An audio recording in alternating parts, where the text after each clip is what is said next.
This is WWE superstar Drew McIntyre, and you're listening to the WWE Podcast. The champ is the one that everybody wants, me. It's going to WrestleMania. Claymore! Austin 316 says I just whipped your ass. This is my iron. You're going to acknowledge me. Welcome to the Monday Night Raw review. It is Tuesday, March 7th, 2023, as we are going to wrap up and discuss Monday Night Raw from last night that took place from, well, I'm going to guess you have no idea where WWE was last night, but if you don't want to take a wild guess and you said Boston, well, you'd be correct. And boy, they certainly made you aware of what city they're in, don't they? I mean, when they're proud of the city they're in, there's no stopping them. It comes up in every promo. The announcers mention it, every 10 minutes. But if you're from Evansville, Indiana, good luck mentioning if they're even from your state. Now, to be fair, I think lately they've been a little bit better about that. But let's get into Monday Night Raw, as it was a big show. You know what? And as a whole, largely, I enjoyed Monday Night Raw. It made some major steps towards WrestleMania 39. They didn't hold back in Boston, and the crowd was hot. I really enjoyed the crowd's enthusiasm.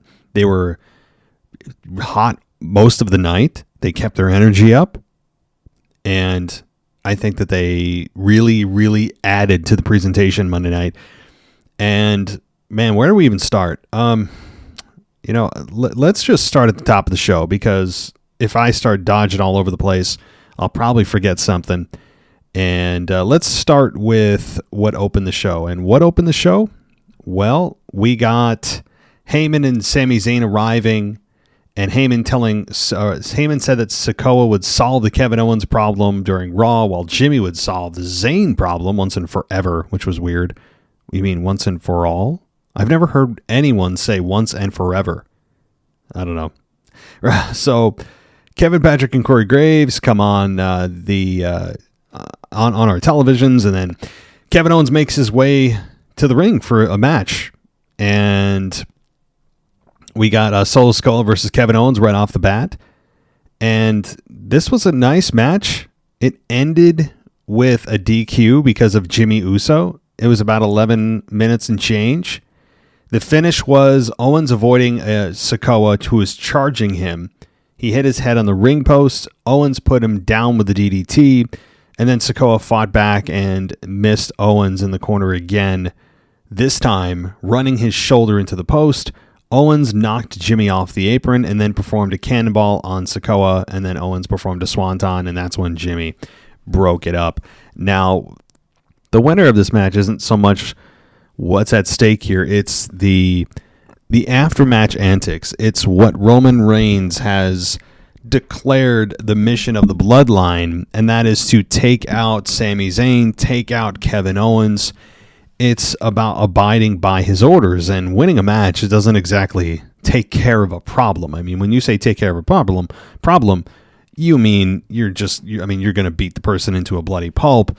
Like that's what that means. Like, take them out of commission, injure them. To be as simple as possible. That's really what that means.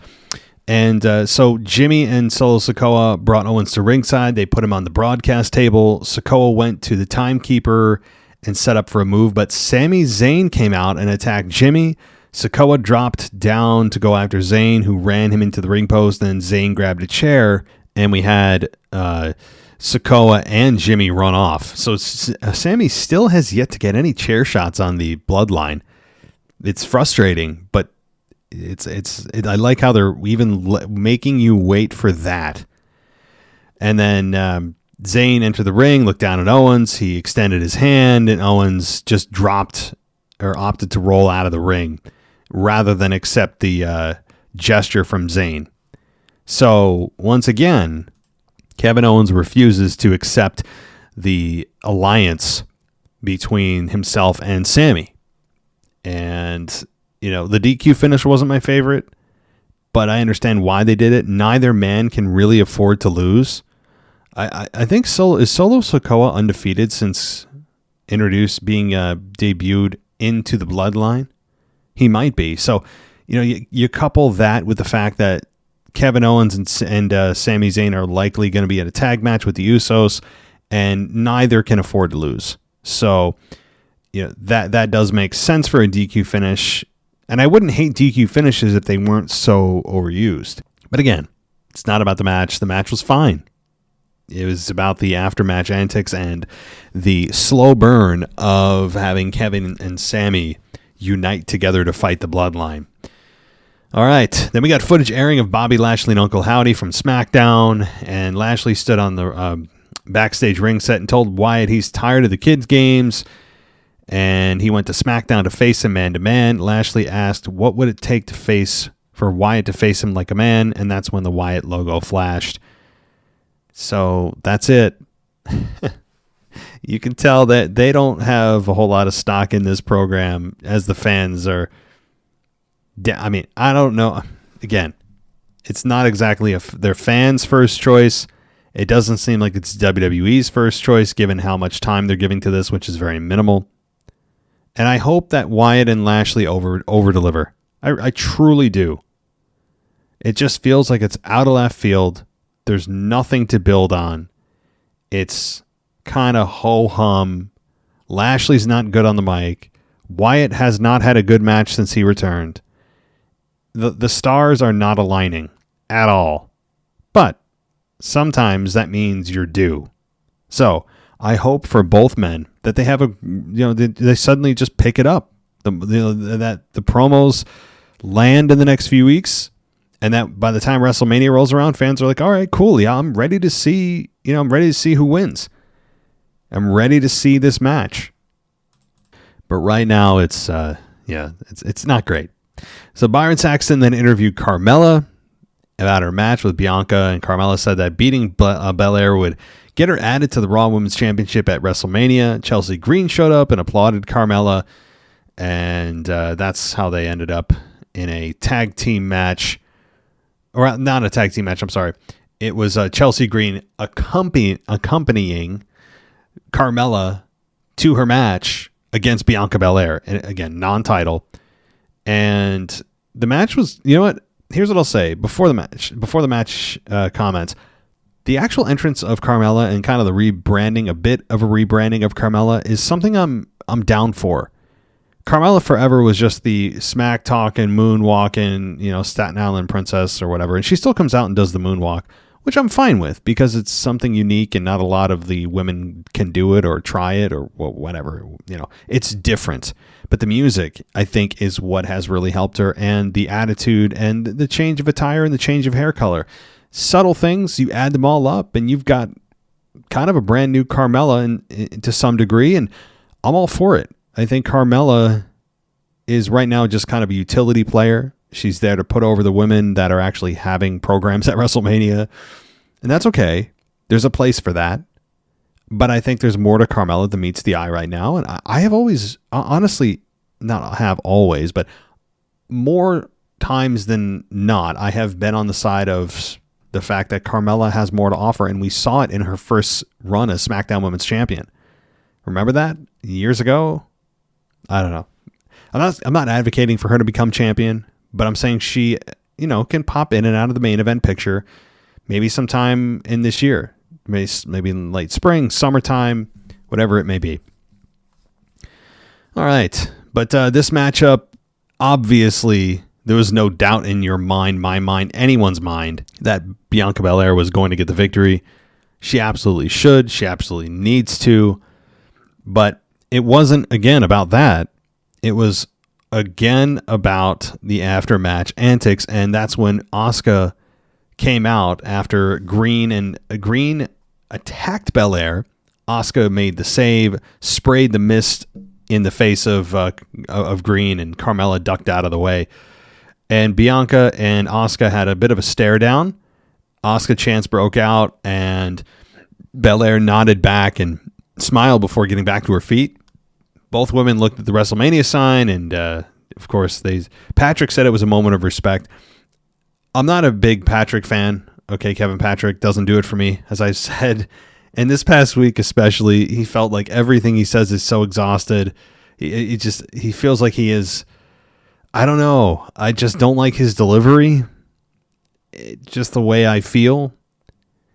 I don't know if he's better or worse than the rotating door that has come through over the last 2 years in that play-by-play position. Obviously, Corey Graves is an anchor there. He's an absolute mainstay, and he has become, in some ways, the voice of Monday Night Raw, where Kevin Patrick is Mr. Exhausted and tries to over-excel everything. I think he overdoes it a little bit for just kind of like mid-match stuff that, he's trying to sell, like a headlock. And it's like, dude, relax, catch your breath. Nothing's happening right now. I know his job is to put talent over, and he does his job to the best he can. It's a difficult position. It is not something that you can just jump into. I'm not saying I ever could, but I think Kevin Patrick he's just not my flavor. Corey Graves, really good. More often than not, he is. But that play-by-play position that has been a rotating door for the last couple of years with, what was it? Didn't they have like an MLB announcer there and others? Maybe bring back Mike Adamle. I'm joking. All right. But my whole point about this was Patrick pointing out that it was a moment of respect between Asuka and Bianca was a nice way to frame why they didn't have any physicality. I enjoyed that. I think that was something necessary because you're thinking, why aren't, what's happening? Who's the heel? Who's the babyface? I don't know if that's even established. I guess it's a 60-40 split in favor of Bianca being the babyface. But the fact that Asuka didn't spray the mist in Bianca's face or join in the beatdown of Bianca does show some respect. And I liked how it's a moment of respect, a show of respect. And that was a nice addition, whether it was planned or not, or told in his ear or not. A nice delivery by Kevin Patrick there. So, all right. Kevin Owens backstage was approached by Sami Zayn and told him he didn't know what else he could do or say, but the bloodline's too much for any one man. Zayn said that they didn't need to be best friends again or ride together or even team up, but the only way they could take out the bloodline was to work together. And then Zayn asked Owens to listen to him because he was in the bloodline. Owens said he definitely remembers Zayn being in the bloodline. He said he's fought them for 8 months. Owens said he and Zayn might be able to take them down, but he didn't want to do it with Zayn. And Owens suggested that Zayn go back and apologize to Reigns and stroke his ego, and that he should do that because Roman would probably forgive him. And he just said he wanted to be left out of it. So Zayn walked away. And yeah, they're playing hard to get right now. They're playing a little cat and mouse. They'll get there. Those of you that are worried, they'll get there. And I think what happened at the end of Raw is a way to get there. So we'll talk about that towards the end of the show here. But let's see. We got the Rhea Ripley video package air, and then Graves hyped her match with Charlotte Flair for SmackDown, the SmackDown Women's Championship at WrestleMania.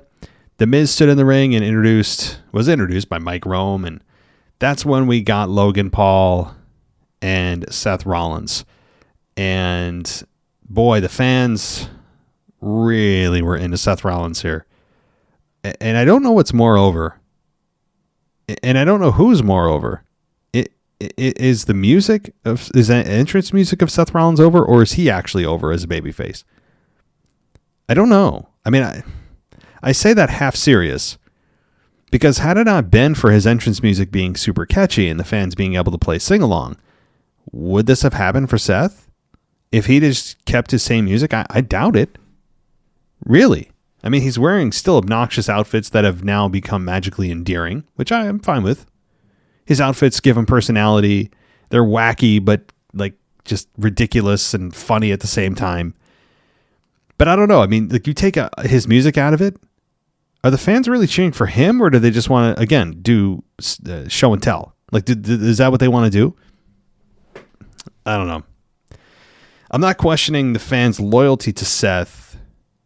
I'm just looking at this through, I guess, a high-level lens of, do the fans just want to see Seth so they can play sing-along? Or do they really want Seth to win? Are they really invested in the character, or are they invested in the music? It's a debate to be had. But this was fun because Logan Paul is a natural born heel. And I really enjoyed this much more than I thought I would. I was expecting Logan Paul to just be kind of, the typical celebrity, just not fully invested in the story, clearly rehearsed, doesn't feel natural, just, almost embarrassing. And that didn't happen. And I really should have probably known better, given that Logan Paul has shown that he respects the business by how good he is in the ring and how much time he has put into the ring and getting himself into shape and the level he's been able to wrestle at. And with having so few matches, live matches, that is, and obviously he's had simulated in the Performance Center, probably hundreds of them. But to do what he's done at the level he's done it at in front of a crowd is a different animal. And you got to just give the dude credit. You love him or hate him. And I'm not a big fan of him. You got to respect his work ethic. And I just haven't, from that perspective, I just, again, I'll boo him, but he puts more work in than people I think realize. He's not just a YouTuber anymore. He's not just somebody that was on Vine, for those that remember that back in 2013. This dude is a legit athlete, a legit boxer, and he has taken to the world of wrestling in a way that I don't think any of us expected him to. Now, I don't know what the schedule is for Logan Paul moving forward. If he's just going to be kind of on a Roman Reigns schedule where he's here, there, and everywhere. And, or rather here and there sprinkled in, like 2 matches every 6 months or something. I don't know. But this was good because some of the things that were said was that, Rollins asked Paul, do you know who I am? And, we had Paul say, you were the clown I dumped at the Royal Rumble. And he said that he accomplished in 1 year what Seth Rollins did in 20, and he's better at Rollins' job than Rollins is. Well, no, first of all, I mean, I get what he's trying to say there, and I'm not down on the line, but when you just take it beyond surface level and go, how did you accomplish what Rollins did in 20 years in 1 year? Rollins is a multi-time world champion, tag team champion, I believe U.S. champion. I have to look at his resume. Main event WrestleMania, had the heist of the century. Yeah, I'm fairly sure that you never accomplished anywhere near what Seth Rollins did. Have you ever held gold? No, right? Seth Rollins has had hundreds and hundreds and hundreds of live TV matches. Logan Paul has had, count them on one hand, so for him to say that, by what standard, what are you measuring your statement by when you say that you've accomplished in 1 year what Seth did in 20? I mean, that's just not true at all. So, but Miz said he wasn't taking sides in this. He's the host of this. But the crowd was chanting "F you, Logan." That was turned down by the production team, clearly. But I understand why they did that. Rollins said Paul made good points, but none explained why, quote, we don't like you. And Rollins called Paul the scum of the earth, and you're a coward, you're a troll, you're a fraud, you're a human dumpster fire. We don't want you in our house. And Rollins said the time for talk was over. It was time to fight. Before we get to the actual physicality of this segment, now, I was expecting Rollins to not take a 6th grade approach to this and just, call him names and have some kind of substance and clap back. Instead, it was just like, you're a dumpster fire, you're a fraud, you're a troll, you're a coward. Okay, well, again, Rollins, like, this is 6th grade stuff. Rollins is capable of more and better. So I don't know why he was relegated to, I know you are, but what am I? Kind of nonsense. So I know Rollins is capable of scathing others in promos, and I just was waiting for that. I mean, you can hammer Logan Paul on a ton of stuff. Why are we just resorting to name calling And then also not only just name calling, but no evidence to back it up. You just like, oh, you're a troll. You're a fraud. Let's fight. It's like, there's kind of a weak way. I'm sorry, Seth. That's like the one part I had the problem with was very weak response to all the allegations by Paul to him. So anyway, time to get to the physicality part. That's when they said it's time to fight, and Miz calmed them down and said it was his job as moderator to make sure they don't fight. By the way, they did make a match here. Miz, I guess, has the power to make it official. He somehow, as the host of Mania, has the authority vested in him by the powers of Adam Pearce to just make matches official, even though they've said time and again, we're the only ones that make matches. Whatever. So it's happening. Logan Paul versus Seth Rollins at WrestleMania. And you know what? I care more about this program coming out of this segment than I did going in. So that means mission accomplished, I think. So this match, I mean, even if that promo, this really good promo segment didn't happen this week, you know, I knew, and I think all of us had the hunch that it was from a physicality standpoint going to be a very good match and could be one of the matches that steal the show. It has that potential. Both men are that good inside the ring. So, just some food for thought there. I'm not saying it's going to, but if they're given enough time, it's not impossible. And there's going to be some holy S moments in this match. So that's going to be a lot of fun. But Miz tried to play peacemaker, but we got Miz being tossed out of the ring by Rollins. And that allowed Logan Paul to hit the knockout punch on Rollins. Kind of the narrative that he used with Roman Reigns, saying it just takes one lucky punch. And he did knock out, who was it? Is it Jey or Jimmy? A couple of weeks before he faced Roman. So, and he also hit Roman with it at his in the main event, that title match a couple of months ago. So, I like how they have continued to play that off. And he's a legit boxer, a legit combat athlete. So, hey, I think it is something plausible for him to use as a quote-unquote finish, or at least a signature move. But this knocked out Rollins, and he got on the mic and said, hey, buddy, when you wake up, let me know about WrestleMania. And said, oh, one more thing, bye-bye, B-word. And he left the ring. I like this. Again, it was... Logan Paul does feel like he belongs immediately off the bat. He looks the part.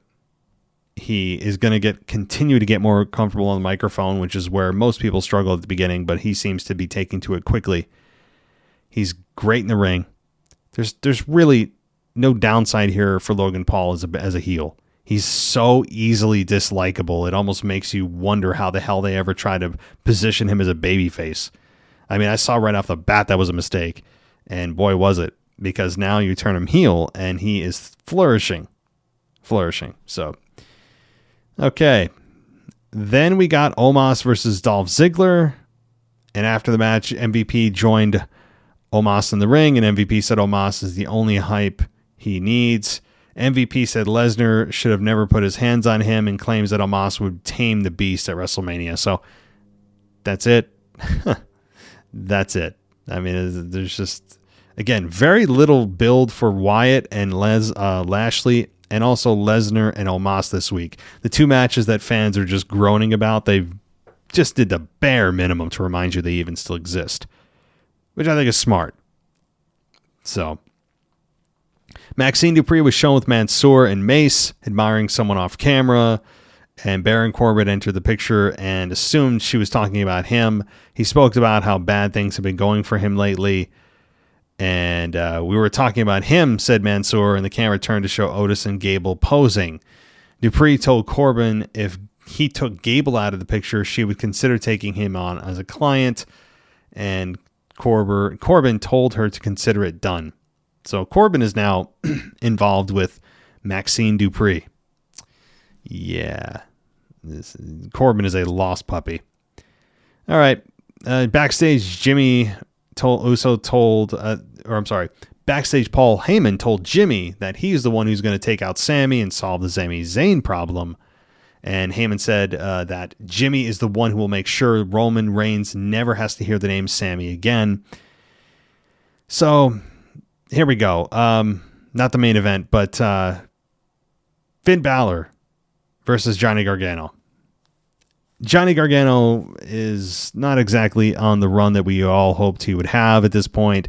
The crowd doesn't react to him, at least in any kind of significant way. Like if you're in one of the quote unquote wrestling towns or the quote smart mark towns, whatever, like you may get a bigger reaction, but for the typical fan, they look at Johnny Gargano and go, huh? And that's just a fact. And you can hear it in the crowd. So I don't know what this means for him long term. Hopefully something more than what he's doing. But Finn Balor and Johnny Gargano had a match here, and Gargano beat Finn in 9 minutes and 30 seconds. So the way that this happened was Gargano took out Dom, who was ringside, with a dive on the floor. Gargano returned to the ring and was put down by Balor, who then drop kicked him into the corner, and then Balor went up top for his finish, but it was stopped in his tracks by Edge. Edge's music played. Priest and Rhea walked toward the stage to cut him off, but Edge showed up at ringside and shoved Balor off the rope, and Gargano hit the final beat DDT and got the victory. So, Johnny Gargano wins thanks to Edge. But after the match, we did get some follow-up from Edge, where he said that, if you've got the stones, let's finish this once and for all next week in the middle of that ring. So not challenging him to WrestleMania, but that's coming next week. Again, I'd imagine Hell in a Cell. We're all thinking Hell in a Cell. It has to be something other than a straight wrestling match, given these two's history and everything. It has to be something with a stipulation, and it's the final blow-off. But yeah, please. Finn was speared by Edge, too, by the way, after the match. So that was fun. All right. Let's see. A video package recap: Roman Reigns and Cody Rhodes, verbal exchange from Friday, and then Nikki Cross came into the ring and had a match, which, I don't know if I'd call it a match. It was under a minute. Piper Niven beat Nikki Cross in 55 seconds. Yeah, it was a rough-looking Loch Ness slam from Niven to Cross. Very forgettable. I'm not going to crap on this. Let's just move on.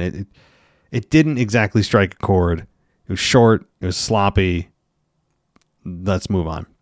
So Rick Boogs was off talking with a guy in the back when Elias showed up, and Elias said the only way that Boogs would learn is if he does it himself, and Elias told Boogs to go tell a guy in the background that, I quote, I want to fight you. Boogs approached Bronson Reed and then told Elias he would fight him next week. Elias was upset with Boogs and told him he had a lot to learn. So after the amazing showing in Elimination Chamber from Bronson Reed, he gets stuck with forgettable, not on Hulu segments with Elias and Boogs. I know it's WrestleMania season. The plans are already in place. But there would have been, I think it would have been some nice follow-up if what they did after the Chamber continued to elevate Bronson Reed. I'm not saying he has to have a singles match at WrestleMania at all, but just keep him in the minds of fans. Keep that momentum rolling in some way. And that is a bit of a ball drop there. It's not a career killer. Just one of those things that, like, they, instead of having him in useless, forgettable backstage segments, you could have him in a couple of matches, over a few weeks. All right. John Cena came out. And then immediately Austin Theory's music hit. So, you wonder, that we'll never know, if Theory doesn't interrupt so quickly, what was John Cena there for anyway? What would he have said if Theory didn't come out and instantly interrupt? It's a moot point because we had Theory come out and say that he came with a gift. He inspired him when he was younger and thanked him and said that the gift was a match between the two of them for the U.S. title at WrestleMania. Cena said no. and said he thought it over and still no, because he hasn't earned the right to give that gift. And Cena said he's been watching Theory and he's been listening to him and he doesn't care. Cena spoke on behalf of the crowd and said, "We don't care about you." Cena said it's because they don't believe in Theory, or they don't believe Theory. And Cena said they don't believe Theory because Theory doesn't believe Theory. And Cena mentioned that he wasn't talking from a high place. He pointed to a fan sign that said Austin Theory is a John Cena wannabe. And Cena said that he's Theory's ghost of Christmas future. And Cena said Theory is in the ruthless aggression phase, which Cena said nearly got him fired. This is all, I really enjoy this. This is John Cena at his best. When he's not trying to be jokey. Here's a perfect example of the best and worst of John Cena from a promo standpoint. The worst of John Cena is that god-awful pre-tape promo that they did to promote his match on New Year's Eve when he had that tag team match, and he was there to just hype it up. And he was trying to be jokey, talking about eggplant emojis and weird stuff. And I don't know. He still isn't self-aware enough to know it's super cringy, not funny. I don't understand. That is the worst. And then you get to last night on Raw. That's the best of John Cena. He's in there scathing people, but being serious. That is the best version of John Cena. And boy, when you can still get and be that sharp at his age in his 40s, props to him, man. John Cena doesn't do this full-time or even really part-time for all intents and purposes, and is still able to come in and just torch anybody. It's just why I keep saying John Cena, MJF, promo battle, 2024. Take all the money you want from my bank account. Seriously, it needs to happen. Please. But I like the analogies he was using about he is looking at Theory saying, "Hey, I've been there. You're in the ruthless aggression version of my career." And talking about how we don't care about you because you don't believe in what you're saying. There's a lot of truth in that. That's one of the first things they talk about when you're learning how to cut a promo in wrestling school. And I'd imagine it's the same in the Performance Center or Capital Wrestling Center, whatever it is now. If you don't believe it, the crowd's not going to believe it. As human beings, we have a sixth sense, all of us. When someone's saying something that they don't believe, you're just like, why don't I believe this? Your tone is good. Everything. There's just something I can't put my finger on that I don't believe you. It's because you don't believe it. Sometimes it is that simple. So let's see. Cena said Theory's been given opportunities, but he has no heart or soul, and said the fans were there out of respect because he and the fans have been yelling back and forth for 20 years and having a good time. Cena said the fans were there because they believe. They don't believe in you, Cena repeated. Cena said that Theory was a pair of trunks away from being a jabroni. That was a fun line. Cena really was on fire last night. He said it was a feedback sandwich, and now he would say something good. He said Theory has the best name in WWE history. He mentioned Steve Austin, The Rock, Taker, and there's no better name than Theory because that's exactly what Theory is. He said that in Theory should be great because he's exactly what the WWE executives look for. So that's exactly right. John Cena again hit the note right on the head where saying that Austin Theory is exactly that. He's just a theory. He's in theory, he's somebody that everyone should cheer for, right? That's so perfect. That was great. Let's see. I'll fast forward a little bit here. So we got Theory pointing out John Cena's bald spot. That was hilarious. John Cena embraced it because he is the master of self-deprecating humor, almost to a fault. And so Cena embraced it, and Cena asked fans if they wanted to see Theory versus Cena at WrestleMania for the U.S. title. The fans cheered. So Cena then said that he may not care about Theory, but he'll never give up on the fans. And Cena told Theory to remember this moment because he just made the biggest mistake of his life. So yeah, we finally got it.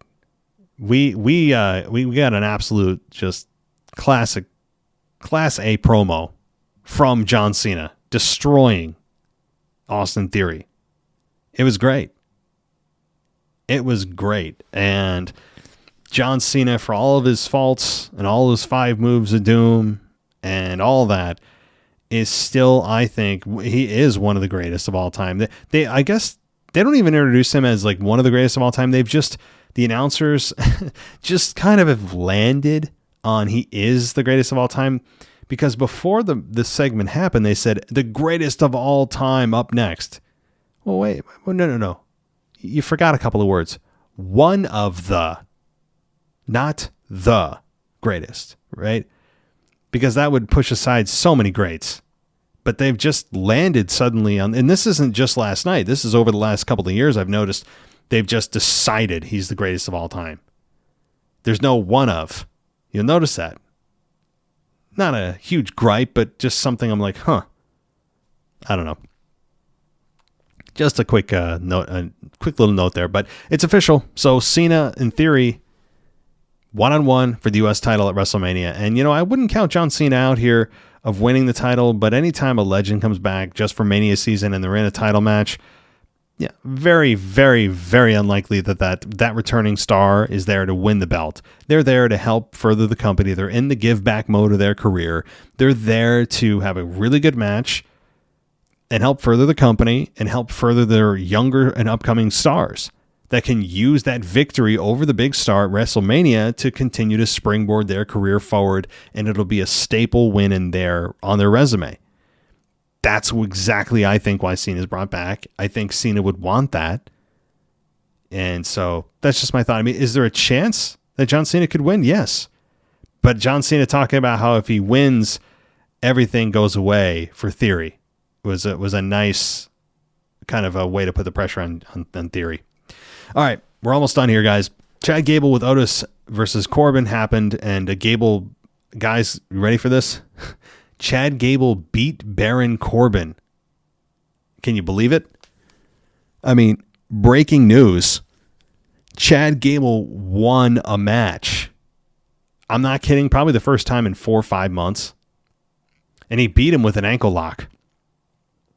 So this is interesting to me, and it continues to make me excited that they could be bringing back the bum Corbin gimmick, where Corbin is just constantly, when he had that poor gimmick and ketchup stained t-shirt and just down on his luck. They're trending that way. People are disregarding him. He's in a losing streak. JBL dumped him, and he's all but happy Corbin. I mean, so it's just some glimmers of hope. If you want the depressed ketchup stained t-shirt, hair growing out when he has no business doing it, Baron Corbin, we could be heading that direction. So, all right. Oh, by the way, John Cena introduced Cody Rhodes at the end of his segment at the top of the ramp. He introduced him, which, boy, they're trying to get every single stamp of approval that the fans, from the people that the fans love, to try to associate that with Cody. Man, they are really trying here to I guess, foolproof or mitigate to the best of their ability the possible negative reaction for Cody at WrestleMania. Possible.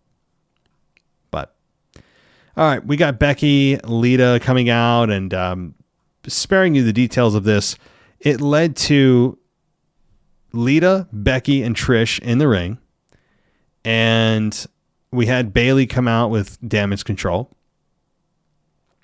and this led to a match, a proposed match at WrestleMania, not between one-on-one between Trish Stratus and Bayley, and then you'd leave, the other two, the actual tag team champions of Becky and Lita, to face Ronda and Shayna over on SmackDown. No. The proposed match was a 6-woman tag team match. And, given any other year with no belts on the line, sure. But now, okay, this is all assumptive, but I think it's a safe assumption. And if I'm wrong, I'm wrong. We don't know the final card yet. I'm going with if the card was frozen now. If WrestleMania 39 was frozen right now and everything in place is in place.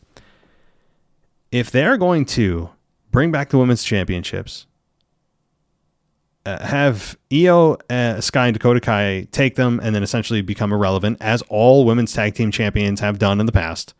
Again, the disrespect shown again. And then you have Lita and Becky win the belts. Oh, but don't worry, they're not going to defend them at the WrestleMania 39. They're going to be hidden in a tag team match against Damage Control. What? So, like, why did you have them win the belts? Now, not only are you not having a match at WrestleMania for the women's tag team belts, but you're hiding them in a 6-woman tag team match and saying that they're, that a women's tag team championship match isn't worthy of WrestleMania. I mean, but you're just saying that obviously not directly. But then what are Shayna Baszler and Ronda Rousey going to do? This is becoming very weird very quickly. So, I don't know. Okay. Then we got Sami Zayn, Jimmy Uso, one-on-one. The fans singing Olay during the match, or at the beginning of the match. And Jimmy sent Zayn to ringside. Solo held up his thumb for a Samoan spike. The referee spotted Sikoa and ejected him from ringside. Zayn hit a distracted Jimmy with Blue Thunder Bomb. And Jey was in the crowd at this point. Jimmy ducked a haluva kick. Zayn rolled him up for the pin. This was about 10 minutes long. Again, I missed some details in between. Just know that Zayn got the victory with a roll-up on Jimmy with Jey looking on. And that's when Jimmy and Jey come face-to-face in the ring. And, you're wondering what's going to happen. Jey rolls out, hugs Sami on the outside of the ring to a monster pop. And they hold up the 1 signs. And Sami's still trying to coerce Jey into joining them. Jey then super kicks Sami to Jimmy's delight, and then Solo comes back out, and it's a massive beatdown on Sami. So, a massive beatdown until we have Cody Rhodes come out, and it would have been a 3-on-1 situation, fighting a guy that's in a suit. Why did they back off from Cody Rhodes? That was weird. Like, I know that he's supposed to be the savior of Sami, and like again, having Cody Rhodes get that stamp of approval from John Cena, and then be the savior of Sami. It's just the quick things that happen on Raw, all in a suit, to try to do everything they can to associate good feelings with Cody. They are. This tells me they're concerned. This tells me they are concerned, and they should be. But ultimately, I think it'll be a generally positive reaction for Cody at WrestleMania. Probably 60-70% in favor of Cody when all is said and done. So my fantasy of having Cody Rhodes get booed out of the building is likely not going to happen. So, but this was a nice segment to end the show. Sami getting turned on by Jey is necessary, as fun as it is. And that monster pop told you that Jey could be, and maybe could have been or should have been, a massive babyface instead of going into this presumed tag team match with his brother to take on Kevin and Sami at WrestleMania for the tag titles, of which I would imagine Kevin and Sami probably win there. But that's another discussion for later down the line in a couple of weeks. So again, very good Raw. I enjoyed it much more than in weeks past. Things move very quickly. We got some huge developments and stories, confirmed matches, hot crowd, great promos from Seth, from Logan Paul, from John Cena. Austin Theory held his own to some degree. Lita and Trish and Becky and Damage Control. Everybody just seemed to hit their notes last night. Yeah, not a perfect show by any means, but boy, it left you feeling good. It left you feeling good for WrestleMania, I think. So, all right. That does it for me. If you guys want to go ad-free, join us on Patreon. Patreon.com/WWE Podcast for an ad-free experience. Many of you have done that over the last couple of weeks. And no better way for WrestleMania season to go ad-free than that way. Or Apple Podcasts. Click that ad-free button and you get 1 week for free for every show we do ad-free. So you get to experience what it's like with no ads for a week. And we put out about 6 shows a week, if not more, for totally free. And that's on Apple Podcasts. So check us out, or WWEpodcast.com. You can go VIP there and get ad-free content as well. So thank you, everybody, for joining me. I'll be back tomorrow with the mailbag. So send in your emails and voicemails. I'll do my best to answer them. And as always, take care. I'll talk to you then.